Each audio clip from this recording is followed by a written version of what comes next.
I tapped my subway card on the way out and accidentally charged the fare to my wife's linked payment account. I'd barely stepped out of the station before two officers shoved me to the ground, telling me I was suspected of embezzling company funds. They hauled me in for a full day of interrogation before I finally pieced it together. My wife's male assistant had reported me. He even called me afterward. "Mr. Fox, I'm the one who filed the report. Why weren't you spending your own money? Why did you charge it to Ms. Henson's account? How is that any different from stealing? Ms. Henson earns every cent with blood, sweat, and tears. That money isn't for you to blow however you please. Consider today a lesson. From now on, I will be managing all of your expenses. Every single dollar you spend requires a formal company request submitted to me. You can only use the money once I approve it. Oh, and your monthly spending cap is $70. You've already spent $69.95 today, so don't even think about spending another cent this month." I listened to him, so serious, so pleased with himself, and laughed. The kid had been at the company for 6 months. Just because my wife spoke politely to him, he'd started managing everything on her behalf, acting like he was her personal steward, but he had no idea. The company was mine. Every dollar in my wife's bank accounts was mine. Even his salary came out of my pocket, and his precious Ms. Henson was nothing more than a Cinderella who'd married up into my family. Who gave him the right to manage my family's money on my wife's behalf? The officers heard every word Julia Swanson said through the phone, then looked at my screen showing the linked payment notification. Subway fare, $1.90. Their faces went dark. They offered me a formal apology and assured me they would notify my wife's company about their employee filing a false police report. But I didn't have time for any of that. I rushed to the hospital. My mother had been scheduled for surgery the previous afternoon.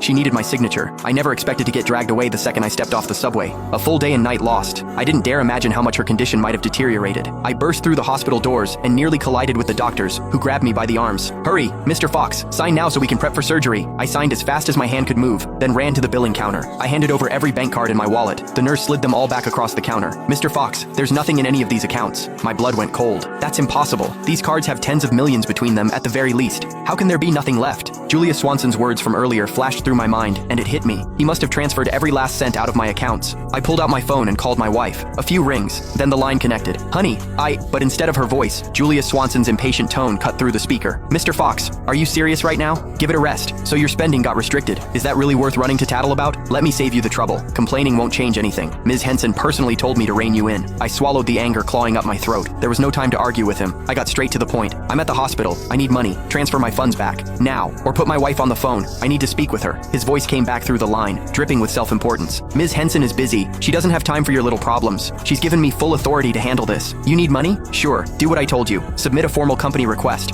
Once I approve it, the funds will be released. Oh, and just a reminder, you've got exactly $1 left in your monthly allowance. Don't bother requesting more than that." The pain in my stomach was unbearable. My face had gone white. I finally snapped, shouting into the phone, "I told you, I'm at the hospital. My mother is in critical condition. She needs surgery, and they're waiting for payment. The card I used wasn't Sheila's. It was mine. Transfer the money back into my account right now, or I'll report you for theft." Silence on the other end. A few seconds passed, then the line went dead.